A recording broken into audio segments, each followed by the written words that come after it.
testing. It took me a lot longer than that, I can guarantee it. So it's worth going over it again and again. We have to understand something before we can be critical of it. So, when it comes to thinking about the size of samples that we might need, then those power curves that G-Power produces for us, but which you can also easily produce in R, and I ask you to do something similar to that in the exercise sheet. Calculate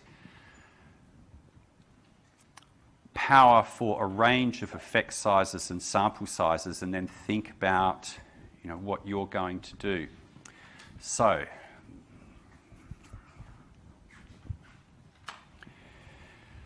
go back to our old friend, the NHST 2x2 contingency table.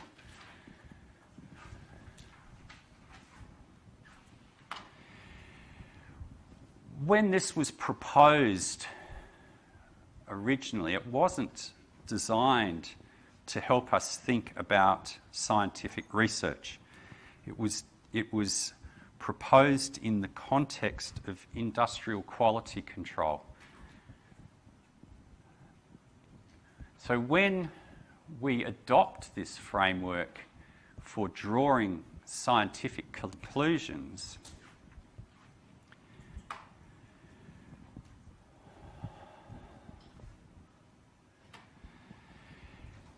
if our p-value is greater than or equal to the alpha level that we accept, or that we set, I should say, then should we really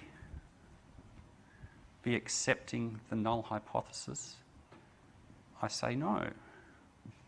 Accepting the null hypothesis doesn't make any sense at all.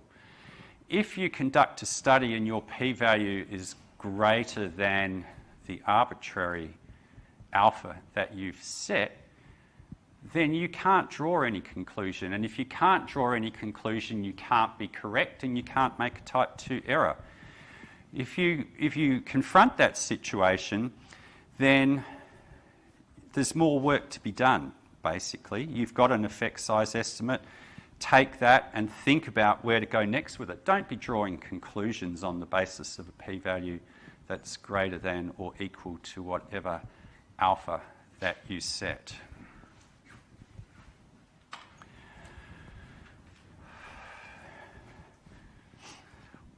When you conduct a study, do you really need to make a decision? Is this a decision-making situation? Not really. I mean, you're interested in understanding some phenomenon, some psychological phenomenon in our case. So do we really need to make a decision? No, we need to tell the world what we've observed. That's all we need to do. Let other people think about what you've observed. Tell them all about it. Tell them what you think about it, and then provide them with enough information to think about it as well. Don't tell them that the result wasn't statistically significant, so there's nothing to see here. Why dichotomize a probability distribution associated with a test statistic? There's no good reason.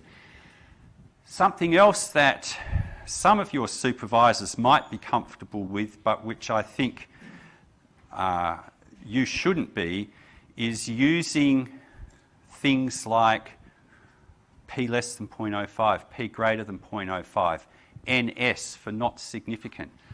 Always, unless your p-value is smaller than 0.001, always tell us what the exact probability is. So if you tell me that your result was p greater than 0.05, I'm going to want to know, was it 0.051 or was it 0.51?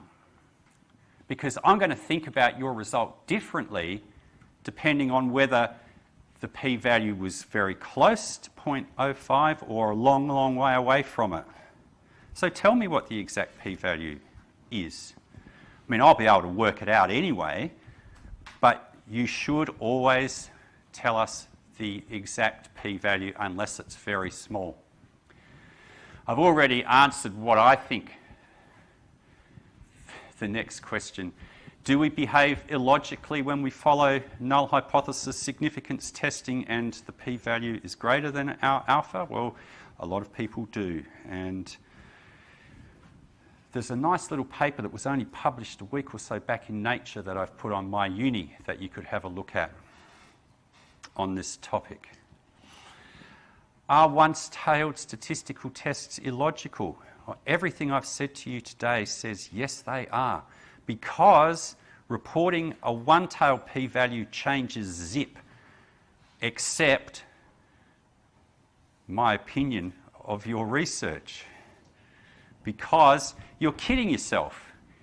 You're kidding yourself if you've achieved anything by using a one-tailed test. Nothing's changed except that, with the benefit of hindsight, you've gone, oh yeah, I always expected Group A to have a bigger mean than Group B, and so that justifies me using a one-tailed test, and I've got a significant result now. Yippee. No, the effect size hasn't changed. Science and statistics are two different things. What you should be interested in is the scientific merit of what you're doing and your scientific interpretation of it, rather than this null hypothesis significance test. And indeed, some people argue that the p-values that we get, as I've just in a sense said, I want to know what the p-value is because I consider that to be part of the summarising of your study. Okay, so tell me the p-value. Then I can interpret what's going on rather than just telling me it was significant or not.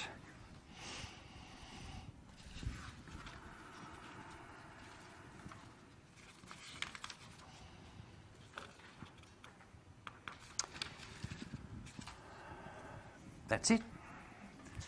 Now, I really do encourage you to have a look at a couple of the readings. Some of them are really just for those who have an interest in such things, but I would also encourage you to have a go at the exercises. So you would like to hear about my part of the exam? Short answer questions. Testing your understanding of the principles. I'm not going to be asking you to actually do a power analysis as part of the exam. It's just, tell me what you know about statistical power. I'll post an example question on my uni, and I'm happy to field questions on the seminar, of course. I'm less inclined to be happy to be fielding questions on your research thesis unless you're my student, but if you're really stuck, drop me a line. That's what your supervisors are for, in my view. But there it is. Thanks for your attention. Look at that. It's only 2 o'clock, eh? Perfect.